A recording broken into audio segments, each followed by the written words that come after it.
యేసు రక్తమే జయం పరిచర్య. ప్రియ రక్షకుడైన యేసుక్రీస్తు నామంన ఈ ఉదయకాలంలో మీ అందరికీ శుభములు కలుగునుగాక. నేను మిమ్మల్ని చేర్చుకొందును, మీకు తండ్రినై ఉందును అని దేవుడు ఇక్కడ వాగ్దానం చేస్తున్నాడు.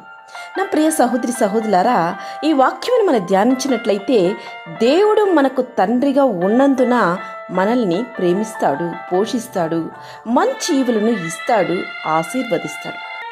ఆ మాత్రం కాదు, మన పాపములను కూడా క్షమిస్తాడు. ఇన్ని గొప్ప కార్యములు చేసే మహాదేవుడు నీకు నాకు తండ్రిగా ఉండాలంటే ఆయన కోరినట్లు మనం జీవించాలి. క్రీస్తుతో నీకున్న సహవాసాన్ని చెరిపే, నిన్ను అపవిత్రపరిచే దుర్నీతి, చీకటితో పోల్చబడిన ప్రతి అపవిత్రతలను నుండి నిన్ను నీవు మరుగుపరుచుకోవాలి. అంటే వాటిని విడిచిపెట్టి నీవు దూరంగా ఉండాలి.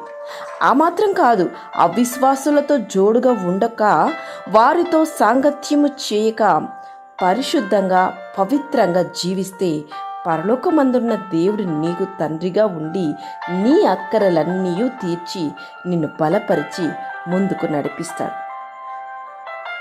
ఈ లోకపు తండ్రి నిన్ను ఒకవేళ చేయి విడిచి ఉండొచ్చు, అంటే మరణించి ఉండొచ్చు. వారు మనుషుడు అంతే.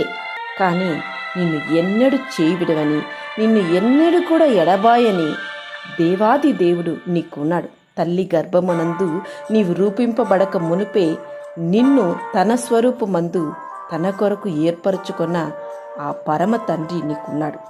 కనుక ఆ తండ్రికి నీవు ఇష్టడుగా, ఆ తండ్రి యొక్క అడుగుజాడల్లో నీవు జీవించాలి. యెహోవా తమకు దేవుడు కాగల జనులు ధన్యులు. మీరు మీ తండ్రిని అడగక మునుపే మీకు అక్కరగా ఉన్నవేవో ఆయనకు తెలుసు అని దేవుని వాక్యం సెలవిస్తుంది. కనుక ఈ లోకపు తండ్రికైతే నీకు కావాల్సింది, నీవొక్క స్థాయికి వచ్చిన తర్వాత అడిగి పొందుకోవాలి. కానీ చిన్నపిల్లలప్పుడు నీవు కోరక మునిపే వారు చేస్తారు. కానీ నీవు పెద్ద అయినాక నీకు కావలసినవి నీ తండ్రిని నీవు అడిగి పొందుకోవాలి. కానీ ఈ పరలోకపు తండ్రి నీవు అడగక మునుపే నీ అక్కరలన్నీ ఎరిగి నీకు కావలసిన సమయానికి నీ చెంత చేర్చు ఆ పరమ తండ్రి ఉన్నాడు. కనుక నీవు దేని గురించి చింతపడకు. ఒకవేళ ఈ లోకపు తండ్రి నీకు లేకపోయినా ఆ పరమ తండ్రి నీకున్నాడని సంతోషముతో ఆయన వైపు చూడు.